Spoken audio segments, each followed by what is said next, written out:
import sa Amadi MGT, pinakaunang barko nga nakadunggo dire sa Amadi Port, Lagonglong. Yan before most trader no, ng Amigo Shipping. So karon ang turnover nila mito from Aboitiz to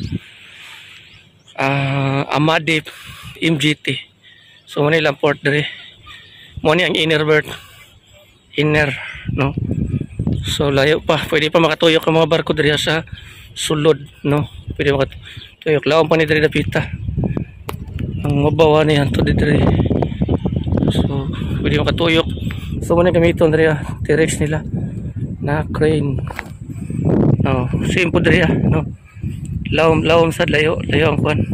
So sigurado di ko sigurado kung asa dapit ang mabaw, pero sigurado ko siguro ani na makatuyok ang barko dire. Oh, so pareha lang kataas mo ani para kataas sa MV Foremost Trader katuyok.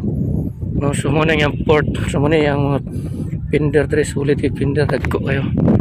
No. So muna dire ang kuan niya. Oh, ayan. So hiring ni sila karon dire. No, muna nga Amadi MGT MV Foremost Trader no ng Amigo Shipping no. So ilahagya po na siya, ilahagya po ng barko nila. So sila ragi padunggo dire kay ilahagya po ng barko. So testing dire kasulod dire. So pwede na makatuyok dia lawom layo ra kayo, wala problema dire dapita. Okay, so mo ni ang Amadi MGT port. So taas ni siya.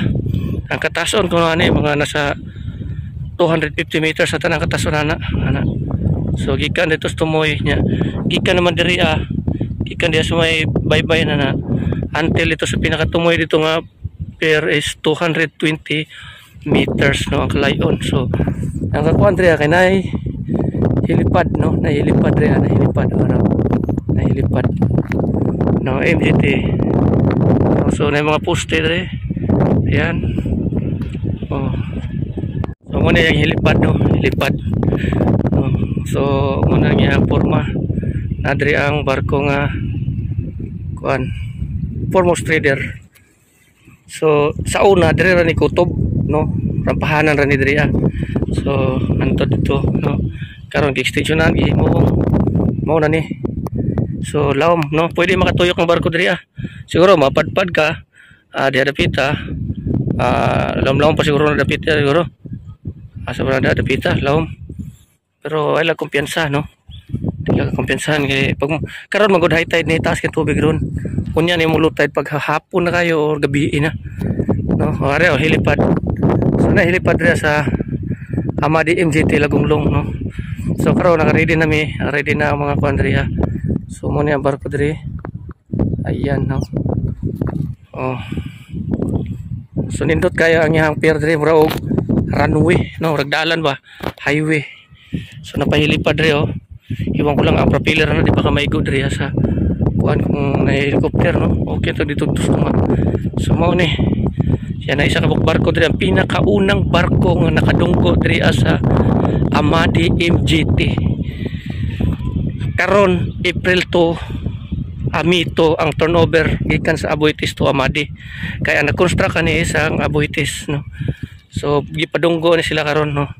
Nasad sila may pinakauna no. Pinaka-breadwinner, pinakamalakas. Ayan.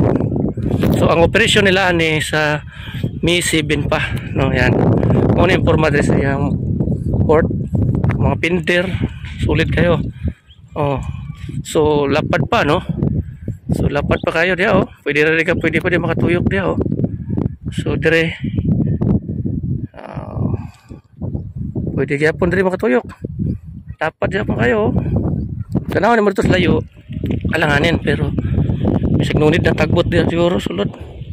No. So depende ani nila dire kay stricto man siya na pantalan. So kailangan ang safety no. Kasi mahal kayo kung makadamage ka ng mga pantalan diri. Kung ikaw kapitan makadamage ka, delikado no. So delikado yun no. So safety first. So hawan kini lapad kayo oh. Mo ni foremost trader no ng Amigo Shipping. Mo ni siya.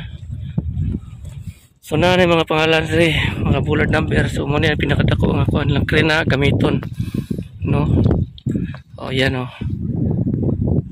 So the best. So kuya no. Ato na ang barko nga foremost trader. Ayan. Kini sinibugin. Kuya kayo sinibugin. Ayan na. So napa kayo sa purpose ka niyo. Sa ni sa conveyor. So mo ni ang foremost trader. So tako kayo. Antod pa ni dito sa tumoy. Iba kayo ni siya ko ano. Andre yang yung so, hawan kayo. So expected nila ni daghan na barko mudunggo diri pag fully operated na ni siya no pantalan no. Mo ni siya ang foremost trader.